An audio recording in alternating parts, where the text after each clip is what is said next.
C'est l'hiver et il fait trop froid dehors. Alors je voudrais vous partager mon site internet.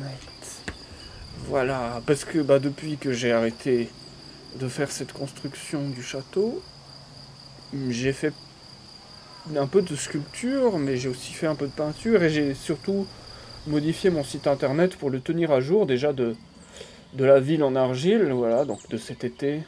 J'ai mis une partie des photos, j'ai beaucoup de photos. Et beaucoup de gens m'ont envoyé beaucoup de photos. Vous pouvez trouver ici les articles.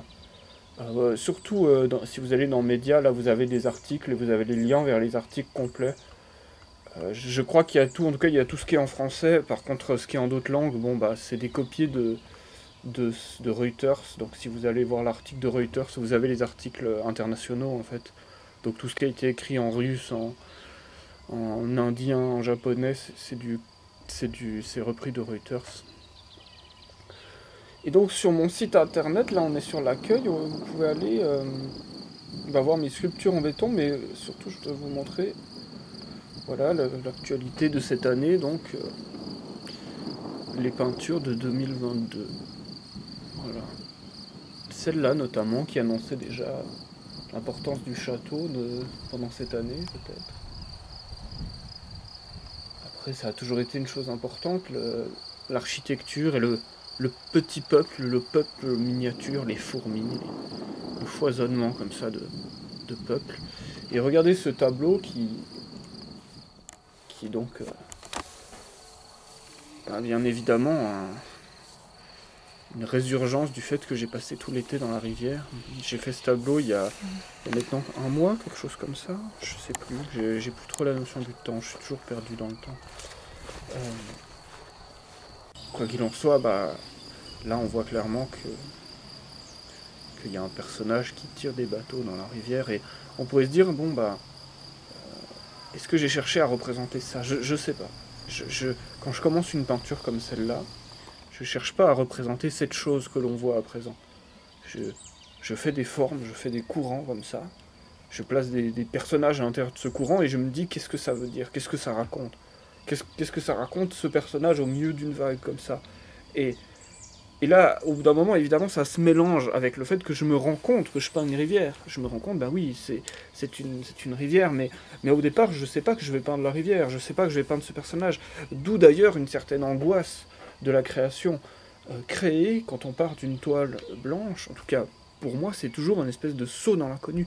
Je ne sais pas ce que je vais peindre. Peut-être que plus jamais je repeindrai quelque chose qui m'intéresse. Et en tout cas, ça le fait pour moi, pratiquement. Souvent, je peins et je me dis, mais c'est incroyable à quel point ce que j'ai peint, c'est ce que je voulais peindre. C'est-à-dire que c'est même pas ce que je voulais peindre, c'est... Je veux cette chose que je ne fais pas exprès de produire, quelque part. Et donc là, cette peinture, vous voyez le personnage dans la rivière, si on va regarder dans les images, voilà, donc c'est forcément... Il y a quelque part un lien profond avec ça. Mais il n'y a pas que ça. Alors, vous avez pu remarquer les bateaux que le personnage tire. Le personnage tire des petits bateaux comme ça, qui s'échouent comme ça. Ils sont détruits. Ils partent dans le courant.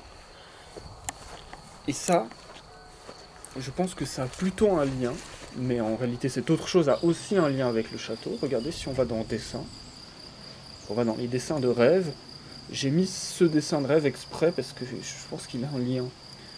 Il y a un mois et demi, quelque chose comme ça, après que la télévision soit venue me filmer. La télévision est venue me filmer et ils ont voulu beaucoup filmer les choses que je faisais quand j'étais petit. Et quand j'étais petit, je faisais des petites armées que vous pouvez voir ailleurs, là. Si vous allez là, vous pouvez voir les petites armées que je faisais quand j'étais petit. Ils ont à un moment filmé ces petites armées. Et ces armées de petits personnages, elles sont rangées dans des boîtes brunes. Donc ils me filmaient et je me suis dit, mais en fait là, ils filment mon enfance. La télévision venait filmer toute mon enfance. Je parlais de mes dessins d'enfance, de mes sculptures d'enfance, et je leur ai dit, vous faites la nécrologie de mon enfance. La nécrologie, c'est ce qu'on fait quand quelqu'un meurt. Quand quelqu'un meurt à la télévision, il y a une émission qui parle de qui était cette personne. Eh bien, la télévision est venue faire la nécrologie de mon enfance. Ah, j'espère que le bruit du foin ne vous fait pas trop de bruit. En fait, j'ai pas remarqué qu'il y avait le bruit du foin. Ah, allez, je le laisse. Oh, j'ai peur. Je vais vérifier que ça fasse pas trop de bruit.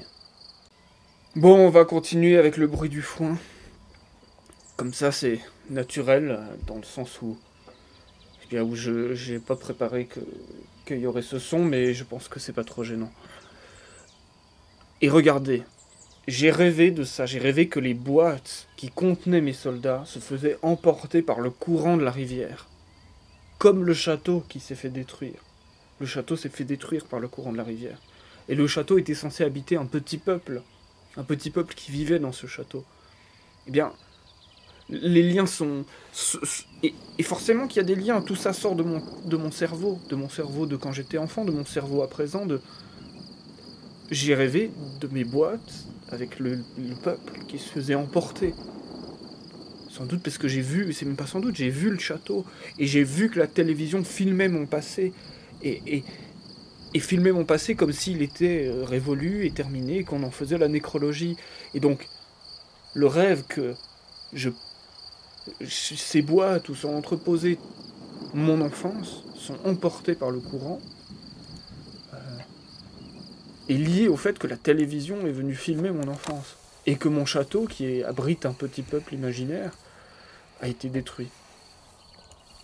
Et donc regardez, ces bateaux-là sont emportés, brisés comme ça. Donc ça, je pense que... Je voulais pas représenter ça à la base, mais je pense que c'est une évidence que c'est ça, en fait. C'est une évidence. En tout cas, d'après un prisme psychologique qu'on peut porter sur cette toile, c'est presque sûr que c'est ça. Après, moi j'aime bien, vous savez, j'aime beaucoup Nietzsche. Et donc tout ce que je fais, j'arrive à le réanalyser avec différentes couches de lecture. Et d'ailleurs, ma ville en terre, je vous en ai pas assez parlé, mais je pourrais vous en parler des centaines d'heures en réalité. Tellement j'ai de prismes de lecture, parce que j'ai passé carrément la moitié de l'été à penser à cette ville. Mais le nombre de prismes de lecture que j'ai sur cette ville est énorme, et des prismes de lecture différents. Là, un autre prisme de lecture que j'ai sur cette toile, c'est Dieu et les peuples. Et les peuples blessent Dieu. Peut-être qu'on pourrait faire un bateau qui s'échoue à moitié sur le tibia là, de ce grand personnage. Et les peuples qui ont coupé le lien, là, le petit amarre, bah, ils s'échouent comme ça derrière. Et donc ça serait une lecture nietzschéenne de ce tableau. Une sorte de Dieu qui lutte contre la tempête. Mais bon, là, ça ouvre une réflexion beaucoup plus large, parce que Dieu, pour la pensée nietzschéenne, est de la production du peuple lui-même, que ce peuple a créé pour se donner des buts et des idéaux et quelque chose de plus grand pour structurer sa pensée et ses valeurs, et son bien et son mal. Donc là, bon, évidemment, là, à partir du moment où on met une interprétation nietzschéenne, ça ouvre tout le champ des possibles de la philosophie nietzschéenne. Est-ce que vraiment c'est nous qui avons créé un Dieu? Est-ce qu'un Dieu existe? Bon. Bref, je vais pas me lancer là-dessus. Je voulais simplement vous faire cette vidéo plutôt pour vous partager mon site internet, hein, vous savez. Et vous partager eh bien, cette réflexion-là, et ce rapport entre ce dessin et mon rêve, et cet été. Je voulais aussi vous parler d'autres choses, mais je vais en faire une autre vidéo. En réalité, je veux vous parler de tellement de choses. Et je dis je veux vous parler, je sais même pas à qui je m'adresse. Je veux exprimer, produire de l'information qui sort de mon esprit. Bref, je vous invite à aller regarder mon site internet. Ah, pour finir, je vais peut-être vous montrer mes sculptures en béton. Voilà des sculptures que j'ai fait depuis la fin du château. Je vous dis au revoir et à très bientôt, car je vais faire d'autres petites vidéos où je présente mon site internet et je parle ainsi librement. J'espère que le bruit du foin et de la prairie de juin n'a pas été trop gênant. Au revoir.